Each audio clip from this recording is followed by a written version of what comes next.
Part 1/3. Title: I found a secret forum. They were talking about me. So, I wasn't planning on posting this, at least not yet. I've been lurking here for a while, and honestly, I'm not the "let me tell you my weird life story" kind of person. I read your posts, I laugh at the funny stuff, maybe leave the occasional comment when I feel brave. But something happened a few weeks ago that's been eating away at me, and I need to put it somewhere before I start pacing the walls like a lunatic. It started pretty innocently. I was looking for an old archive post on a tech forum I used to frequent in college. One of those dusty corners of the internet where people with too much free time argue over Linux distros and cable management. The site had been officially shut down years ago, but I'd heard whispers that there was a private mirror maintained by ex-members. I thought, hey, maybe I can find my old threads about overclocking my sad little Toshiba laptop. I followed some dead-end links, clicked through a couple of sketchy redirects, and finally stumbled onto what looked like an old PHPBB forum. The header banner was broken, half the text was in Cyrillic, and the only thing on the homepage was a single sub-forum called The Garden. No description, no rules. Just The Garden. The weird part? I didn't need to register to read the posts. The first thread I clicked was titled, Updates on the Target. I figured it was about some dumb ARG, or maybe a video game clan rivalry. But then I saw my name. My full name. And then I saw my address. At first, my brain just flat out rejected it. You know that thing where you see your own phone number written down somewhere, and it feels wrong? That's how it hit me. Like, that can't be me. It's just a coincidence. But the more I scrolled, the more specific it got. User, Sharon Watcher. He left the house at 8:14 a.m. again today. Blue jacket this time. Grocery bag in his left hand. Did not see the cat. My cat's name was in the next post. My cat? I thought I was losing my mind. There were about 30 different usernames in that thread, all posting updates.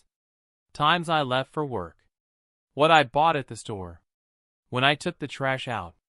Some of it was so mundane, it was almost funny. Like, he scratched his nose while waiting for the bus. But there was this undercurrent of, I don't know, intimacy. Like they weren't just reporting it, they were savoring it. I slammed my laptop shut so fast, I actually cracked the corner of the case. My hands were sweating. I tried to think logically. Maybe it was some kind of creepy but harmless LARP. Maybe my name was being used as a character? But they had pictures. Grainy, phone-quality pictures. Me, at the bus stop. Me, unlocking my front door. Me, standing in the kitchen through my window at night. I couldn't breathe. That night I didn't sleep. I kept imagining someone outside my window, in the dark, phone held up, just watching. I made coffee at 3 a.m. and kept the lights off so I could see outside. Nothing. Dead quiet. In the morning, I tried going to work like normal, but the second I stepped outside I felt it. That prickling, back of your neck heat. I spun around so fast I probably looked like a lunatic, but there was no one. Just the old lady across the street watering her plants. She gave me a little wave. I didn't wave back. When I got home that evening, I couldn't stop myself. I opened the site again. This time, the thread had grown by another 5 pages. New posts. New photos. A few of them from that morning. They knew I'd worn my gray hoodie. They knew I'd stopped at the corner store for milk. And one of them wrote, He saw me today. I'm sure of it. At this point, I was 50% terrified and 50% furious. I posted in the thread. Yeah, I know, stupid idea, but I just snapped. I wrote, Who are you people? Stop following me or I'm calling the police. Within seconds, there was a reply. User, Ibygate. We're just tending the garden. I didn't even understand what that meant, but my comment disappeared almost instantly, like it had been deleted by a mod. Then, another post. User, Glassroot. Don't be afraid. It's your turn to watch. I slammed the tab closed, and this time I shut my Wi-Fi off completely. The next few days were a blur. I avoided the forum. I tried to focus on normal life, but every time I stepped outside, I scanned every face. I started taking different routes to work. I kept my curtain shut, even in the day. But last Thursday I made a mistake. I was scrolling Reddit in bed when I noticed my Wi-Fi icon flicker. I thought it was just my spotty connection, but when I checked my network list, there was a new one. An open network. The name? The Garden guessed. My stomach dropped. Curiosity got the better of me. I connected. My browser instantly opened to a login page. Not for the forum I'd seen before, but something new. Black background, white text. Welcome back, my name. You've been promoted. I'm shaking just writing this. The page had a single button, enter. I don't know why I clicked it. Habit? Stupidity? It took me to a completely different part of the site, one I swear wasn't there before. There were only 2 threads. Observation protocols. Your first assignment. And this is the part where things go from creepy to something else entirely. The observation protocols thread was basically a manual. How to follow someone without being noticed. How to photograph through windows without glare. How to memorize license plates quickly. There were tips about when to approach and how to communicate without words. I scrolled for maybe 5 minutes before I felt physically sick. Then I opened your first assignment. It was a profile. A person. Full name, address, photo. A guy maybe my age, wearing a red baseball cap, smiling like it was his driver's license photo. There were notes underneath. Lives alone. Works from home. Walks to the park around 5 p.m. every day. Pays cash for groceries. Suspect he feeds the stray dog behind the laundromat. The last line made me drop my phone. He's been watching you too. That was 3 days ago. I haven't been back on the site since. I don't know if I should call the police, or if doing that will just escalate things. But last night, when I was taking out my trash, I saw him. The guy from the photo. Standing across the street. Watching. He smiled. I don't know what to do. If I disappear, someone please tell my cat I'm sorry. Part 2/3. Title: I found a secret forum. They were talking about me. Part 2. I don't think people talk enough about how unnerving a smile can be. Movies make it out like a smile is warm, charming, even disarming. But when it's the wrong kind, when it's not from a friend or a stranger asking for directions, it's wrong. That smile stayed with me all night, burned into the back of my eyelids. It wasn't a, "Hey, how's it going?" smile. It was a, "I know something you don't" smile. I didn't go outside the next day. I worked from home, curtains drawn, ignoring the sunlight like some kind of paranoid vampire. I jumped at every sound, the mail slot clanking, the refrigerator humming. Even my cat, Pickles, knocking over a plant made me swear out loud. By mid-afternoon I was spiraling. My brain kept looping, "He's been watching you too." I couldn't stand it. I pulled my laptop out of the closet. Yes, I had literally hidden it from myself, turned the Wi-Fi back on, and searched for the garden again. The site was gone. Not just gone, the whole server refused the connection. No cache pages, no trace in the history. It was like I'd hallucinated it. I should have taken that as a blessing. Closed the book. Walked away. But I didn't. Instead, I opened Reddit and started digging. I posted on r/deepweb and r/tech support gore under a throwaway account, asking if anyone had heard of the garden. Most of the replies were jokes, people sending me stock photos of tomato plants, links to gardening blogs. A couple users told me to touch grass, which fair. But one comment stood out. U/deadnote. If you got in, they already know you. Stay offline. I DM'd them immediately. Me. You know about the garden? Deadnote. Stop messaging. They're reading this. Then their account was deleted. That night I noticed something else, my router lights blinking in a weird pattern. Normally it's just random flickers, but this was steady. 3 blinks, pause, 2 blinks. Over and over. I don't know much about networking, but I know enough to be scared when something is too regular. I unplugged it. My phone buzzed. Unknown number. No caller ID. I don't usually answer, but I don't know, maybe I was hoping it was a friend. I picked up.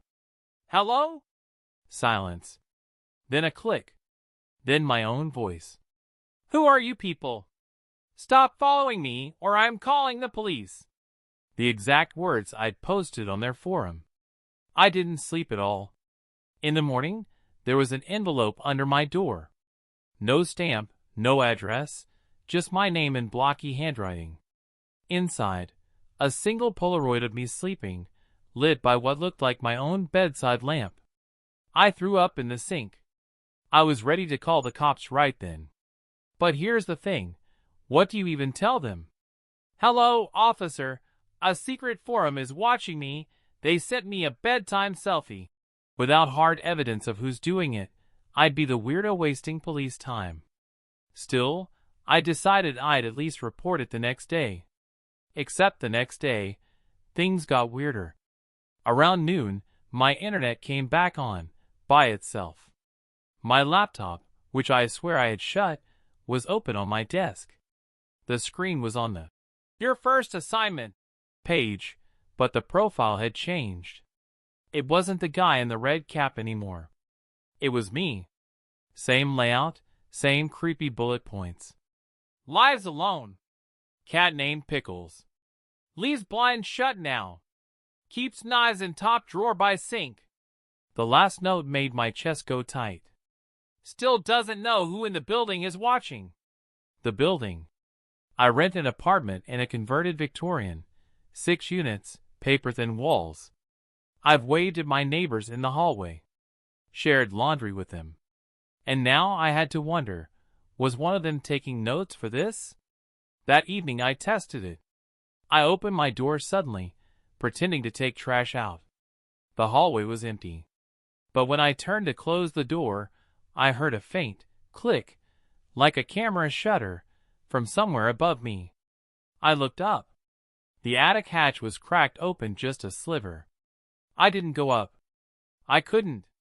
Instead, I locked my door, pushed a chair under the handle, and sat on the couch holding the heaviest flashlight I own. Pickles curled up next to me like nothing was wrong, purring away, while I stared at that attic hatch through the peephole. 2 nights later, my curiosity outweighed my fear. I decided to check the hatch in daylight. I dragged my kitchen chair into the hallway, climbed up, and pushed the panel aside. The smell hit me first, dust and something faintly sweet, like rotting fruit. The space was mostly empty. A few old boxes, insulation. But in the far corner, there was a little nest. A folding chair, a pile of snack wrappers, and a DSLR camera on a tripod pointed through a gap in the insulation, directly into my apartment.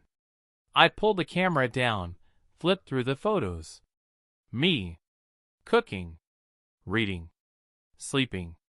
Even showering, taken through the warped glass of my bathroom window. My stomach twisted so hard I almost dropped the thing. I took the camera straight to my unit, grabbed my phone to call the police, and that's when I noticed the new Wi-Fi network again. The garden guest. This time, when I connected, there was no login page. Just a full-screen live video feed. It was my living room. Me, holding the camera. In the bottom corner of the screen, a chat box popped up. Messages started appearing rapid fire. Root-hand, he found the nest. Ivygate, good. Move him to stage 2. Sharon Watcher, is he ready? Glassroot, he doesn't have a choice. The feed cut to black. I called the police anyway. 2 officers came by, took my statement, and inspected the attic. Of course, the chair, wrappers, and camera were gone. The hatch was closed like it had never been touched. They were polite but skeptical, told me to call if anything else happens. When they left, I sat in my silent apartment, every creak of the old floorboards making me flinch. Around midnight, my door buzzer went off. Not a knock. The buzzer. Long, steady, not letting go. I froze. After a full minute, it stopped.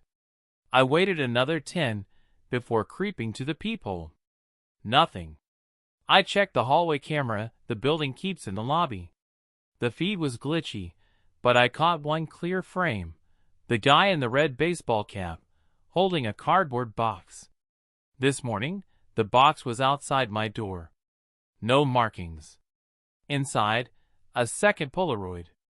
This one wasn't of me. It was of Pickles. The handwriting on the back said, "He's part of the garden too." Now I'm sitting here with every light on, laptop open, wondering if I should pack a bag and run. But where? If they know my building, my routines, even my cat. I don't know if distance matters. And I can't stop thinking about something one of the forum users wrote days ago. Don't be afraid. It's your turn to watch. I think they want me to follow someone. Maybe even replace someone. And I think they won't stop until I do. Part 3/3. Title: I found a secret forum. They were talking about me. Part 3. I didn't sleep. I just sat there, staring at the Polaroid of Pickles until the sun came up. At 6 a.m., my phone buzzed. Unknown number again. Against every instinct, I answered. This time, there was a voice. Calm. Measured. Not robotic, but deliberate. Your subject leaves at 8. Red scarf. Follow. Do not be seen. Before I could speak, the call ended. I stood there in my kitchen, barefoot, holding my phone like it was something poisonous. Every rational part of me wanted to smash it, to throw it out the window. But the other part, the part they'd been working on for weeks, whispered, "If you don't follow, they'll come inside." At 7:55, I was standing in the lobby, hoodie pulled up, trying to look casual. My heart was going like a jackhammer. Right on cue, a woman I'd never seen before stepped out of the unit across from mine. Mid-30s, red scarf, holding a reusable grocery bag. She didn't look at me. Just walked past and out the door. I told myself I'd just see where she went. Nothing more. She took the long way toward the main street, stopping once to check her phone. I stayed half a block back, pretending to tie my shoe whenever she slowed. My palms were sweating so bad, I kept wiping them on my jeans. We passed the park. She crossed into a quieter residential street. Then she stopped abruptly and turned around. Our eyes met. I froze. She didn't look surprised, more like curious. She walked toward me, not hurried, just steady. When she was a few feet away, she smiled. Not the red-cap guy's smile. Something worse. "You're new," she said. My mouth went dry. Don't worry. We all start somewhere." She stepped past me like nothing had happened. I watched her go until she turned a corner and vanished. My phone buzzed again. A text this time. "Nice work. Stage 2 complete." I wanted to throw up right there on the sidewalk. When I got home, the Wi-Fi network was back, the garden guest. Against my better judgment, I connected. No login page, no feed this time, just a single sentence. "You've been chosen to replace him." A link appeared under it. I clicked. It opened a profile. The guy in the red cap. Updated notes. Sloppy. Careless. Target for removal. My hand started shaking so hard I almost dropped the laptop. At the bottom, there was a button, Accept Assignment. I closed the lid and shoved it under the couch. That night, I heard footsteps in the hallway. Slow, deliberate, stopping outside my door. Then a light scratching, like someone running a fingernail along the wood. I didn't move. After a minute, the sound stopped. I heard the door to the unit across from mine, red scars, click open and close. The next day, I went to the police again. I told them everything. The photos, the attic, the woman, the man in the cap. They listened, took notes, and then told me they couldn't do much without physical evidence. I offered to show them the forum, but when we got to my place, the network was gone. One of the officers gave me a look I recognized immediately. This guy's imagining things. I tried to stay offline after that. No Wi-Fi, no laptop. I even bought a cheap flip phone. But the garden found me anyway. 3 days ago, I came home to find my door unlocked. Nothing was stolen, but everything was moved. Slightly. The chair by the window was angled differently. The toothpaste was on the wrong side of the sink. And on my bed was another Polaroid, me, standing in the park, looking over my shoulder at the woman in the red scarf. On the back, in the same blocky handwriting. It's time. That night, I dreamed of a long, overgrown path. Trees arching overhead, shadows moving between them. At the end was a gate, and beyond it, rows of faces I recognized, the red-cap guy, the scarf woman, even the old lady who waters her plants across the street. All of them watching me. When I woke up, there was dirt on my shoes. Yesterday, I saw him again. Red-cap guy. Not across the street this time, in the lobby. He looked thinner. Eyes sunken, skin pale. He didn't smile. As I passed, he leaned in close and whispered, "Don't take it." Before I could respond, the scarf woman stepped out of the stairwell. She put a hand on his shoulder. "He's not yours anymore." They walked out together. Today, the box was back outside my door. Inside, a Polaroid of the red-cap guy lying on the ground in what looked like a wooded area. His eyes were closed. His red cap was gone. The note on the back. "Welcome to the garden." Underneath, in smaller handwriting. "Your turn to choose." I haven't opened my laptop yet. But it's sitting there on the table, lid closed, humming faintly like it's waiting.